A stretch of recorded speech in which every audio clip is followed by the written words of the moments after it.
So in my last video, I called out Tracy Morgan and his son as playing roles in this Michael Brown event. In my videos in the past, I have given you helpful hints in how to spot these individuals and how to identify them. They tend to follow the same playbook over and over again. One of the rules of thumb is when you find one, you'll find many. The reason being is the other rule of thumb is keep it in the family.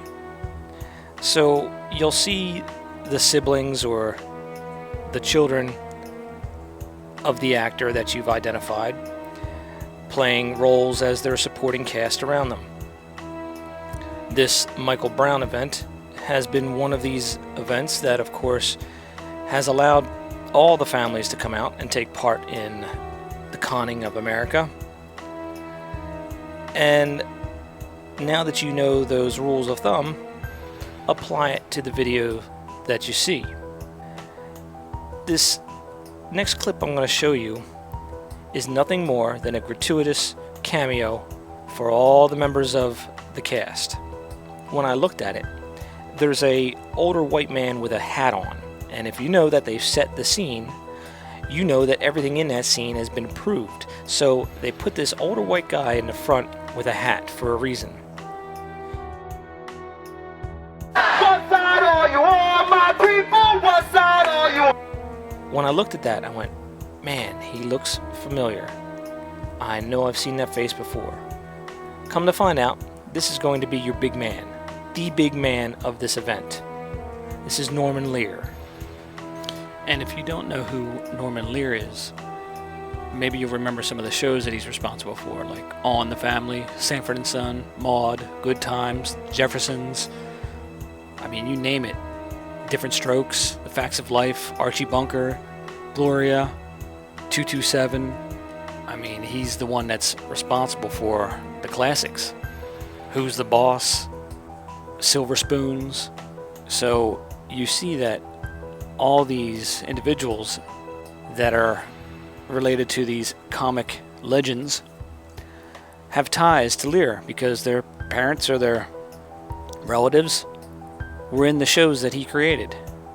So it's safe to say that he's the one creating this show. And the individual standing next to him, the young boy, that's his grandson. So we know it's Lear. And here we have none other than Whoopi and her family, her daughter and her grandchildren. This photo, of course, is 7 years old, but we can see the more recent photo. These are photographs of him when he was younger, and he took part in the Aurora movie shooting hoax.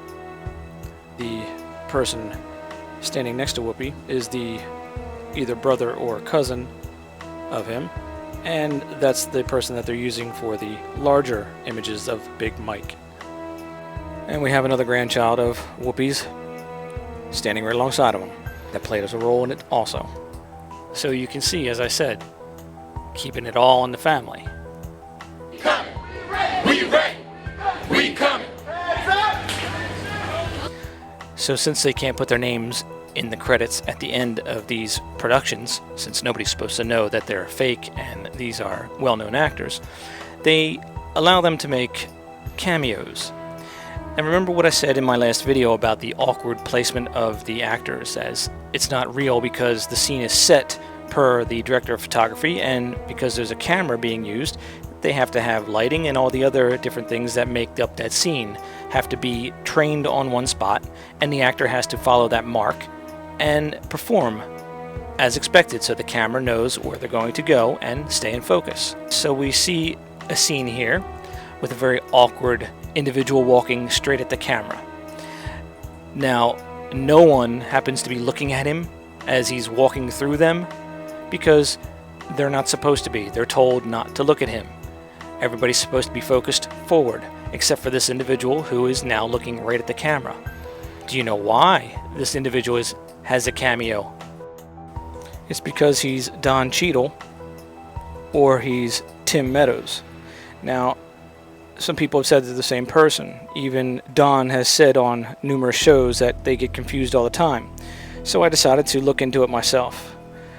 At this point, the information that I have, the photographs that I've used, I can't say 100% that he is not the same person. Do I personally think he is? I don't think he is the same person, but here's some things to think about. With regards to his ears, I examined both of them. They are slightly different at the lobe and the trachea, which, if they aren't the same person, the genetic traits, the genetic markers that are present in the ears in both of them would lead me to say that they are at least cousins and possible brothers, as per maybe twins. Now, from that point, I checked the hands. The back of the hand images were what I had to use, and from that, they do appear to be the same person. But again, the poor grade quality of photographs that were used lead me to be unable to say 100%. So then we move on to the spouse. If you look at the spouse, they do look similar. So, again, it is questionable.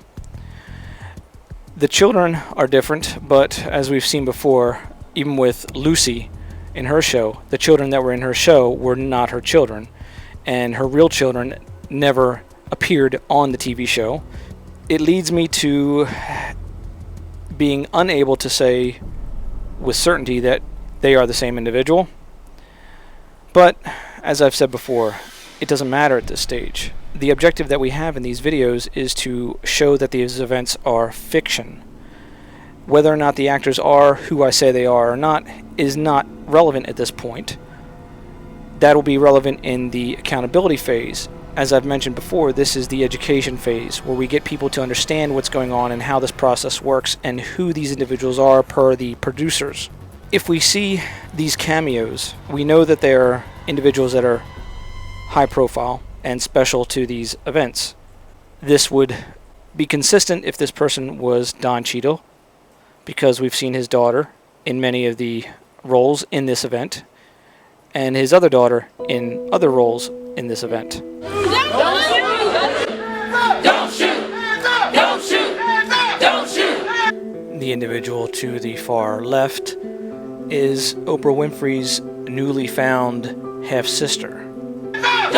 And like I said before, the way they frame a shot is on purpose.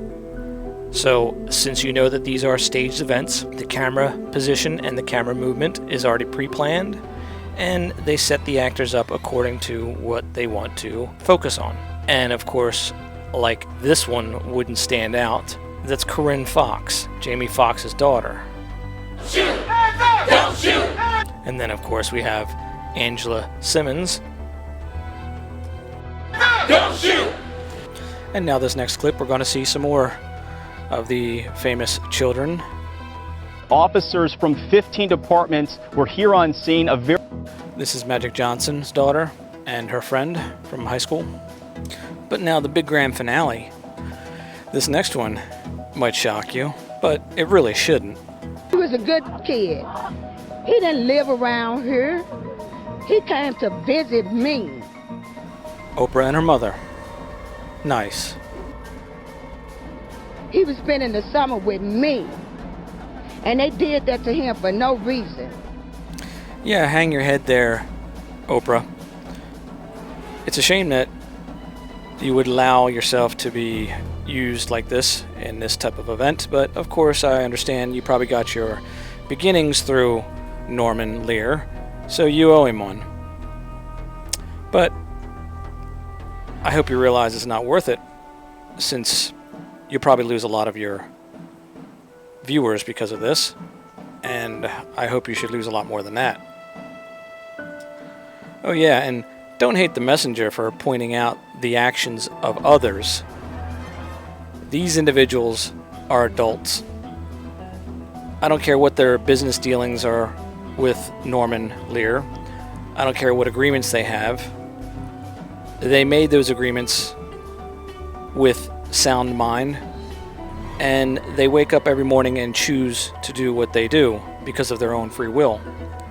So to attack me for pointing out their actions is just protecting the lies that they are propagating to you. I wanted to take this moment to say thank you to the individuals for the past 4 years that have been supporting Well Aware One and the work that we have been providing the public. The difference between what we do and, let's say, a 503c does is I look forward to the day that I can close the doors and say, we're done, we've accomplished what we set out to do. That would mean that legislation has been changed and these individuals are held accountable for their actions, and the processes and procedures are put in place that will make it much more difficult for these individuals to do this type of thing in the future. That's the goal of Well Aware One. That's what I want to accomplish. And until then, I will fight and do whatever I can to get that job done. This is what sets us aside from corporations that claim to be charitable. If you understand what a corporation truly is and what their goal is, it is not to go out of business. It is not to accomplish the task that they are accepting those donations for. Now, albeit some of them do support individuals that need help during times when they are sick or ill from disease. But to think of that corporation as trying to correct the problem at the root is something that you really need to reconsider. That would mean eventually they would go out of business if they did. And a corporation is not allowed to make decisions to purposely put them out of business. So from one side of the argument, I can understand that they do help individuals that are at times in need. But you can do the same thing. Donate it directly to those people. Don't give it to a corporation that only a certain percentage of it finally makes its way to the individual that it is intended for.